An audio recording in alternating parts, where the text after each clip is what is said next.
বর্ষায় বারবিকিউ কে করে? আমরা করি, কারণ আমরা পাগলের দল। বারবিকিউ এর নতুন মেশিনটা খুলে ছাদে রাখলাম, ঝমঝম করে বৃষ্টি নেমে গেল। যাই হোক, প্রোডাক্টটা আমি কিনেছি অ্যামাজন থেকে, অ্যান্ড সাথে কিনেছি এক বাক্স চারকোল আর আরেক বাক্স হচ্ছে কাঠ। এখন কাঠ চারকোল অনলাইনে পাওয়া যাচ্ছে, শুধু বরের সময় ছাড়া। বর সময় দিচ্ছে না করে হেদিয়ে না মরে আমরা তিনজনে শুরু করেছিলাম এই বারবিকিউ এর প্ল্যানটা। গনগনে আঁচ ধরাতে গিয়ে জানটা জাস্ট বেরিয়ে গেছিল। অভ্যেস নেই, অনেক টাইম নিয়েছে। মোটামুটি গোটা একটা কর্পূরের বাক্স আর গোটা 2-3-4 দেশলাইয়ের বাক্স, সব শেষ। ফাইনালি আগুন ধরলো। প্রথমেই চাপিয়ে দিলাম মিষ্টি কুমড়ো নয়, মিষ্টি আলু। আলুটার এদিক ওদিক ফুটো করে দিয়ে দিলাম। ফুটোর ভেতরে আঁচ ঢুকে যদি বাই চান্স একটু তাড়াতাড়ি সেদ্ধ হয়ে যায়। সাথে ছিল চিকেন অ্যান্ড পনির। আমি খাবো পনির আর ওরা সবাই খাবে চিকেন।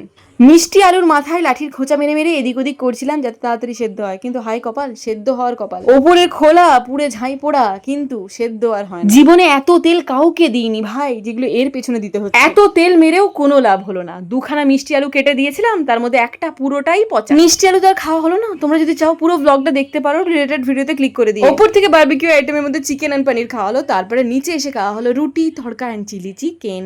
ঘুম পেয়ে গেছে।